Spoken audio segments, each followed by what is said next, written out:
महाभारत का भयंकर युद्ध चल रहा था। लड़ते लड़के अर्जुन रणक्षेत्र से दूर चले गए थे। अर्जुन की अनुपस्थिति में पांडवों को पराजित करने के लिए द्रोणाचार्य ने चक्रव्यूह की रचना की। अर्जुन पुत्र अभिमन्यु चक्रव्यूह भेदने के लिए उसमें घुस गया। उसने कुशलता पूर्वक चक्रव्यूह के 6 चरण भेद लिए, लेकिन 7वें चरण में उसे दुर्योधन, जयद्रथ आदि 7 महारथियों ने घेर लिया और उस पर टूट पड़े। जयद्रथ ने पीछे से निहत्थे अभिमन्यु पर जोरदार प्रहार किया। वह वार इतना तीव्र था कि अभिमन्यु उसे सहन नहीं कर सका और वीर गति को प्राप्त हो गया। अभिमन्यु की मृत्यु का समाचार सुनकर अर्जुन क्रोध से पागल हो उठा। उसने प्रतिज्ञा की कि यदि अगले दिन सूर्यास्त से पहले उसने जयद्रथ का वध नहीं किया तो वह आत्मदाह कर लेगा। जयद्रथ भयभीत होकर दुर्योधन के पास पहुंचा और अर्जुन की प्रतिज्ञा के बारे में बताया। दुर्योधन उसका भय दूर करते हुए बोला, चिंता मत करो मित्र, मैं और सारी कौरव सेना तुम्हारी रक्षा करेंगे।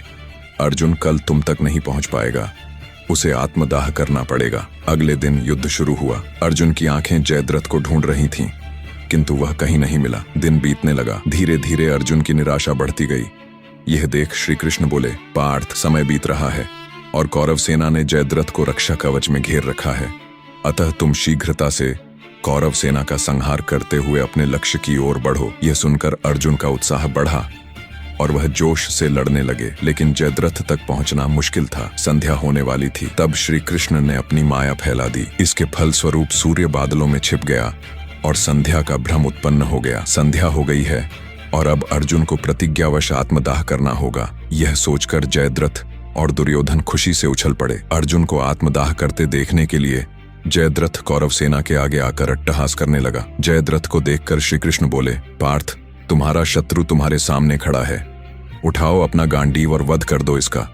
वह देखो, अभी सूर्यास्त नहीं हुआ है। यह कहकर उन्होंने अपनी माया समेट ली। देखते ही देखते सूर्य बादलों से निकल आया। सबकी दृष्टि आसमान की ओर उठ गई। सूर्य अभी भी चमक रहा था। यह देख जयद्रथ और दुर्योधन के पैरों तले जमीन खिसक गई। जयद्रथ भागने को हुआ, लेकिन तब तक अर्जुन ने अपना गांडीव उठा लिया था।